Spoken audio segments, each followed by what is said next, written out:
अभय सिंह चौटाला क्या कहते हैं, वो क्या नहीं कहते, उस पर मैं नहीं जाऊंगा और ना उनके बयान को मैं, क्योंकि वो नॉन सीरियस हैं पॉलिटिक्स में, उनके बयान को मैं इतनी तवज्जो दूंगा।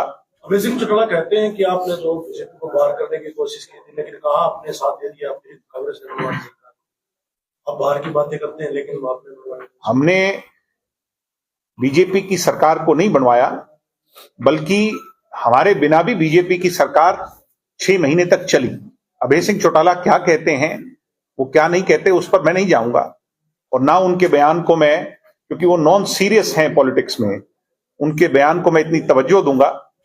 हमने मुद्दों के आधार पर सत्ता हासिल की या सत्ता में शामिल हुए। 75% आरक्षण को हमने युवा पीढ़ी के लिए लागू किया, महिलाओं को 50% रिजर्वेशन दिया, बैकवर्ड समाज को 8% रिजर्वेशन दिया, महिलाओं को 33% आरक्षण राशन डिपो चलाने के लिए दिया, पेंशन को 1000 रुपए बढ़वाया, किसान के खाते में सीधी पेमेंट करवाई, यानी वो ऐतिहासिक काम करवाए जिसके लिए हम सत्ता में 4.25 साल के लिए शामिल हुए।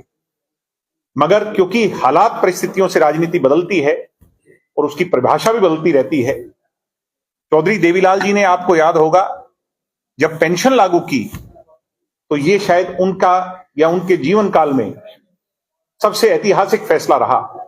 मगर बड़े चोई साहब को पेंशन लागू करने के बाद अगला इलेक्शन जब सामना करना पड़ा तो वो इलेक्शन हार गए। इसका यह कतई मतलब नहीं कि उनकी पेंशन को लागू करने की नीति गलत थी। जच्चा बच्चा योजना लागू करना गलत था, किसानों के कर्जे माफ करने गलत थे।